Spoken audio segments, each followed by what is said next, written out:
Unit 6 Reproduction. Biology, in essence, is the story of life on Earth. While individual organisms die without fail, species continue to live through millions of years unless threatened by natural or anthropogenic extinction. Reproduction becomes a vital process without which species cannot survive for long. Each individual lives its progeny by asexual or sexual means. Sexual mode of reproduction enables creation of new variants so that survival advantage is enhanced. This unit examines the general principles underlying reproductive process in living organisms and then explains the details of this process in flowering plants and humans as easy to relate representative examples. A related perspective on human reproductive health and how reproductive ill health can be avoided is also presented to complete our understanding of biology of reproduction. Kanchan Maheshwari, 1904 to 1966. Born in November 1904 in Jaipur, Rajasthan, Kanchan Maheshwari rose to become one of the most distinguished botanists not only of India but of the entire world. He moved to Allahabad for higher education where he obtained his DSc. During his college days, he was inspired by Dr. W. Dyorgan, an American missionary teacher, to develop interest in botany and especially morphology. His teacher once expressed that if his student progresses ahead of him, it will give him a great satisfaction. These words encouraged Panchan to inquire what he would do for his teacher in return. He worked on embryological aspects and popularized the use of the embryological characters in taxonomy. He established the Department of Botany, University of Delhi, as an important center of research in embryology and tissue culture. He also emphasized the need for initiation of work on artificial culture of immature embryos. These days, tissue culture has become a landmark in science. His work on test tube fertilization and intra-ovarian pollination won worldwide acclaim. He was honored with Fellowship of the Royal Society of London, FRS, Indian National Science Academy, and several other institutions of excellence. He encouraged general education and made a significant contribution to school education by his leadership in bringing out the very first textbooks of biology for higher secondary schools published by NCERT in 1964. Reproduction in organisms. Each and every organism can live only for a certain period of time. The period from birth to the natural death of an organism represents its lifespan. Lifespans of a few organisms are given in figure 1.1. Several other organisms are drawn for which you should find out their lifespans and write in the spaces provided. Examine the lifespans of organisms represented in figure 1.1. Isn't it both interesting and intriguing to note that it may be as short as a few days or as long as a few thousand years? Between the two extremes are lifespans of most other living organisms. You may note that lifespans of organisms are not necessarily correlated with their sizes.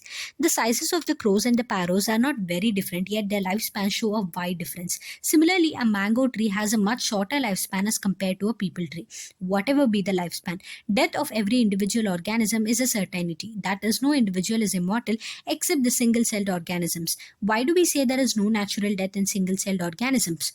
Given this reality, have you ever wondered how vast number of plant and animal species have existed on Earth for several thousands of years? There must be some process in living organisms that ensure this continuity.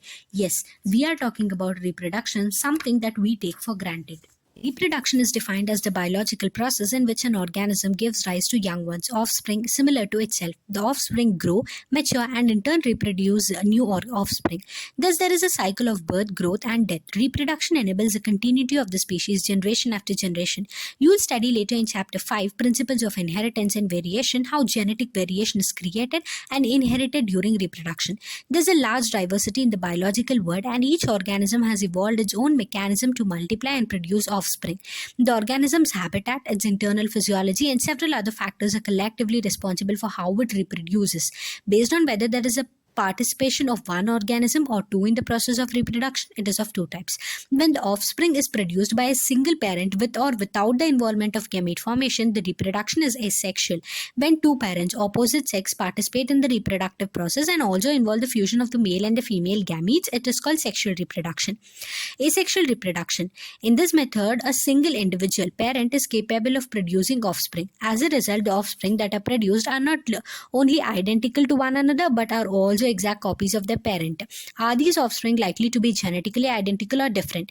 The term clone is used to describe such morphologically and genetically similar individuals. Let us see how widespread asexual reproduction is among different groups of organisms. Asexual reproduction is common among single-celled organisms and in plants and animals with relatively simple organizations. In protists and monodons, the organism or the parent cell divides by mitosis into two to give rise to new individuals. Thus, in these these organisms, cell division is itself a mode of reproduction. Many single-celled organisms reproduce by binary fission, where a cell divides into two halves and each rapidly grows into an adult. Example, amoeba and paramecium. In yeast, the division is unequal and small buds are produced that remain attached initially to the parent cell, which eventually get separated and mature into yeast cells organisms. Under unfavorable condition, the amoeba withdraws its pseudopodia and secretes a three-layered hard covering or cyst around itself. This phenomenon is termed as encystation. When favorable conditions return, the encysted amoeba divides by multiple fission and produces many minute amoeba or pseudopodiospores. The cyst wall bursts out and the spores are liberated in the surrounding medium to grow up into many amoebae. This phenomenon is known as sporulation. Members of the kingdom fungi and simple plants such as algae reproduce through special asexual reproductive structures. The most common of these structures are zoospores that usually are microscopic motile structures. Other common asexual reproductive structures are conidia and penicillium, buds in hydra, and gemule sponges. You have learnt about vegetative reproduction in plants in class 11th. What do you think? Is vegetative reproduction also a type of asexual reproduction? Why do we say so? Is the term clone applicable to the offspring performed by vegetative reproduction? While in animals and other simple organisms, the term asexual is used unambiguously. In plants, the term vegetative reproduction is frequently used. In plants, the units of vegetative propagation such as runner, rhizome, sucker, tuber, offset, bulb are all capable of giving rise to new offspring. These structures are called vegetative propagules. Obviously, since the formation of these structures does not involve two parents, the process involved is asexual. In some organisms, if the body breaks into distinct pieces, fragments, each fragment grows into an adult capable of producing offspring, that is, example, hydra. This is also a mode of asexual reproduction called fragmentation. You must have heard about the scourge of the water bodies or about the terror of Bengal. This is nothing but the aquatic weed water hyacinth, which is one of the most invasive weeds found growing wherever there is standing water. It drains oxygen from the water, which leads to the death of the fishes. You will learn more about it in chapters 13 and 14. You may find it interesting to note that this plant was introduced in India because of its beautiful flowers and shape of the leaves. Since it can propagate vegetatively at a phenomenal rate and spread all over the water body in a short period of time, it is very difficult to get rid of them. Are you aware how plants like potato, sugarcane, banana, ginger, dahlia are cultivated? Have you seen small plants emerging from the buds called eyes of the potato tuber, from the rhizomes of the banana and ginger? When you carefully try to determine the site of origin of the new plantlets in the plant listed above, you will notice that they invariably arise from the nodes present in the modified stems of these plants. When the nodes come in contact with damp soil or water, they produce roots and new plants. Similarly, adventitious buds arise from the notches present at the margins of the leaves of bryophyllum. This ability is fully exploited by gardeners and farmers for commercial propagation of such plants. It is interesting to note that asexual reproduction is a common method of reproduction in organisms that have a relatively simple organization like algae and fungi, and that they shift to sexual mode of reproduction just before the onset of adverse conditions. Find out how sexual reproduction enables these organisms to survive during unfavorable conditions. Why is sexual reproduction favored under such conditions? Asexual or vegetative as well as sexual modes of reproduction are exhibited by the higher plants. On the other hand, only sexual mode of reproduction is present in most of the animals. Sexual reproduction. Sexual reproduction involves the formation of the male and the female gametes either by the same individual or by different individuals of the opposite sex. These gametes fuse to form the zygote, which develops to form a new organism. It is an elaborate, complex and slow process as compared to asexual reproduction. Because of the fusion of the male and the female gametes, sexual reproduction results in offspring that are not identical to the parents or amongst themselves. A study of diverse organisms, plants, animals or fungi show that though they differ so greatly in external morphology, internal structure and physiology, when it comes to sexual mode of reproduction, surprisingly they share a similar pattern. Let us first discuss what features are common to these diverse organisms. All organisms have to reach a certain stage of growth and maturity in their life before they can reproduce sexually. That period of growth is called the juvenile phase. It is known as vegetative phase in plants. This phase is of variable durations in different organisms. The end of the juvenile or the vegetative phase, which marks the beginning of the reproductive phase, can be easily seen in the higher plants when they come to flower. How long does it take for marigold, rice, wheat, coconut, mango plants to come to flower? In some plants where flowering occurs more than once, what would you call the interflowering period, juvenile or mature? Observe a few trees in your area. Do they flower during the same month year after year?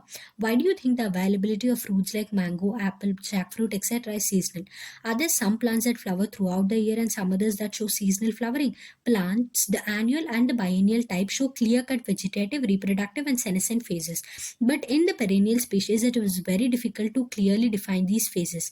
A few plants exhibit unusual flowering phenomena. Some of them, such as bamboo species, flower only once in their lifetime, generally after 50 to 100 years, produce large number of fruits and die. Another plant, Stobalanthus kuntiana, Neelakuranji, flowers once in 12 years. As many of you would know, this plant flowered during the September-October 2006. Its massive flowering transformed the large tracts of the hilly areas in Kerala, Karnataka and Tamil Nadu into blue stretches and attracted a large number of tourists. In animals, the juvenile phase is followed by morphological and physiological changes prior to active reproductive behavior. The reproductive phase is also a variable duration in different organisms. Can you list the changes seen in human beings that are indicative of the reproductive maturity?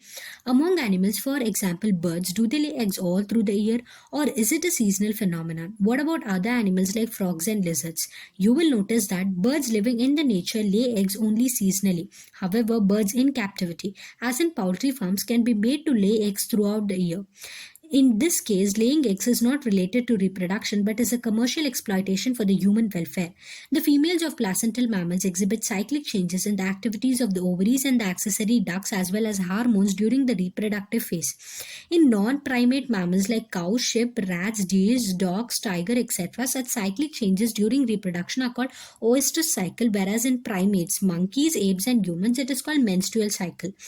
Many mammals, especially those living in natural wild conditions, exhibit such cycles only during favorable seasons in their reproductive phase and are therefore called seasonal breeders. Many other mammals are reproductively active throughout the reproductive phase and hence are called continuous breeders. That we all grow old if we live long enough is something that we recognize. But what is meant by growing old? The end of the reproductive phase can be considered as one of the parameters of senescence or old age.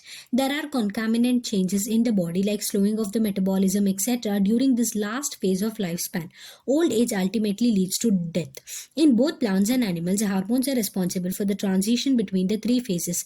Interaction between the hormones and certain environmental factors regulate the reproductive process and the associated behavioral expressions of the organisms.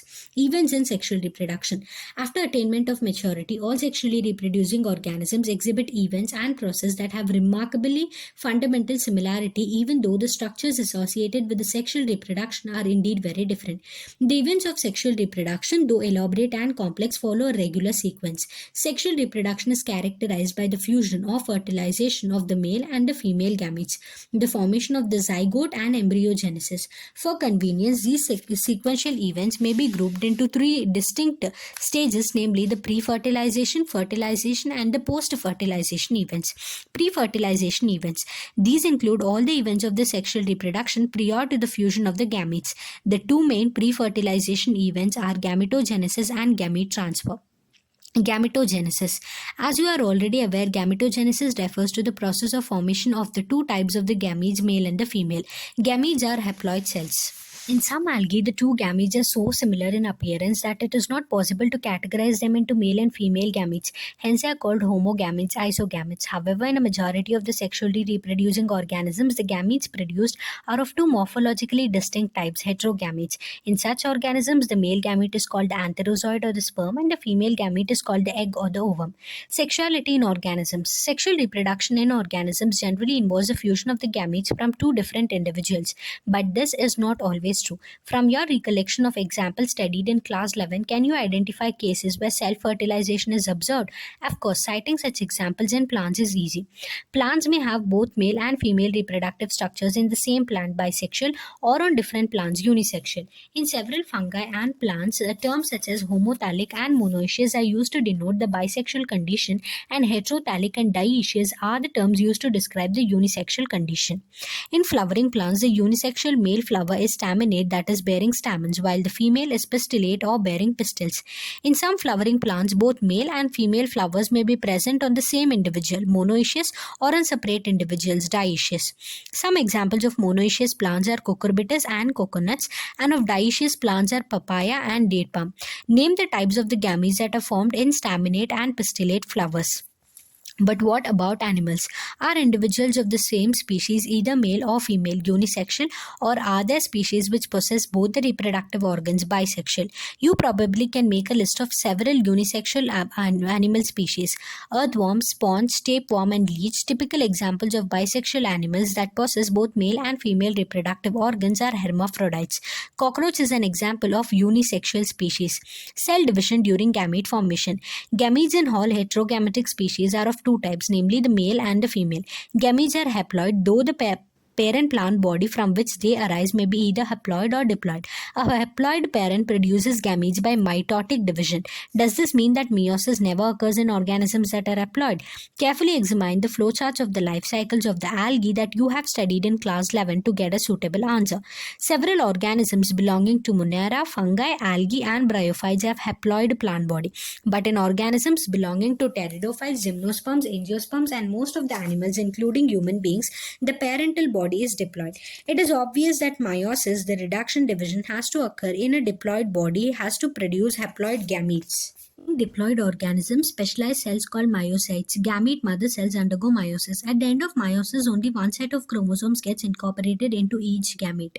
Carefully study the table 1.1 and fill in the diploid and the haploid chromosome number of the organisms.